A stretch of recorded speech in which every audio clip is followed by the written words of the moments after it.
પણ ગબ્બરભાઈ અમને મળ્યા નહીં. જોકે ગબ્બરભાઈ ઘરે જ હતા તો છતાંય ખબર નહીં કેમ મળ્યા નહીં, એમને શું હોય આગળનું કંઈ મને ખબર નથી. અર્જુનભાઈ મને મળ્યા, અર્જુનભાઈ ભેગી એક બે રીલું બનાવી, પણ ગબ્બરભાઈ મને ના મળ્યા એટલે મેં એક વિડીયો બનાવી નાખ્યો. જે વિડીયોમાં એમનું મેં નામ નહોતું લીધું, પણ એમ કીધું હતું કે એક કલાકાર છે જે એમના ઘરે અમે એમને મળવા ગયા હતા. પણ એ લોકોએ મારું નામ ઠાકોર સાહિલભાઈ માનાભાઈ અને ઇન્સ્ટાગ્રામમાં મારી આઈડી છે SM ઠાકોર ઓફિશિયલ. લોકો મને SM ઠાકોર તરીકે ઓળખે.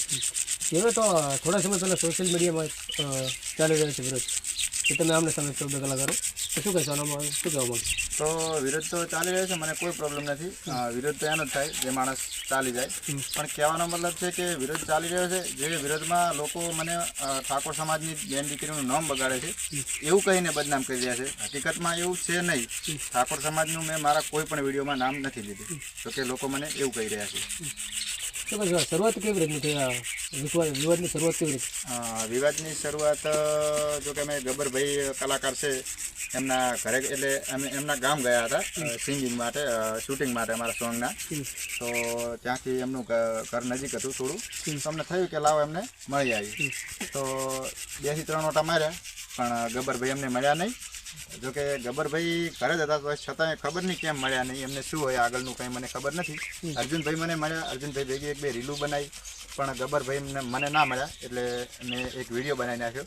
જે વિડીયોમાં એમનું મેં નામ નહોતું લીધું, પણ એમ કીધું હતું કે એક કલાકાર છે જે એમના ઘરે અમે એમને મળવા ગયા હતા.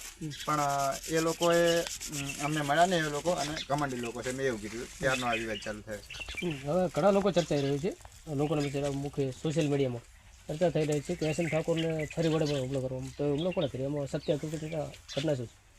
સત્ય હકીકત ઘટના એ છે કે એ મારો પર્સનલ ઝઘડો હતો વિડીયો બાબતને, એનાથી કંઈ લેવા દેવા નથી. જોકે એ તો અમારા મતલબ ફોનમાં, અમારા ફોનની રીતે અમારે બોલામ બોલ થઈ અને અંદરો અંદર જ ઝઘડો થયો હતો મારા પહેલા જ હતા. હવે સમાધાન માટે જે વિવાદ ચાલી રહ્યો છે એના સમાધાન માટે શું તમારું? વિવાદ ચાલી રહ્યો છે એનું સમાધાન તો એક જ કારણથી થઈ શકે. જોકે લોકો આપણો વિરોધ કરે તો એની વિરુદ્ધ અવાજ નહીં ઉઠાવવાનો, એ એમની રીતે શાંત પડી જાય. પણ અમુક લોકો એવું કહી રહ્યા છે કે ઠાકોર સમાજનું નામ બદનામ કરે છે. જોકે ઠાકોર સમાજનું નામ આવે એટલે બીજું બધું પછી જોયું જાય. તો સમાજનું નામ આવે, મારા સમાજનું નામ આવે, સમાજ પહેલો, બીજું બધું પછી. એટલે સમાજ વિરુદ્ધ કોઈ આંગળી કરે તો એ ચાલવામાં આવશે નહીં, એ અમે નહીં ચલાવી લઈએ. બાકી મારો વિરોધ કરે એનો મને કોઈ પ્રોબ્લેમ નથી, પણ વચમાં સમાજનું નામ લઈ રહ્યા છે લોકો. તો મહેરબાની કરીને એમને એટલું ખાલી કહેવા માગું છું કે સમાજનું નામ ના લેશો, મારો વિરોધ કરવો એટલો કરો, મને કોઈ પ્રોબ્લેમ નથી.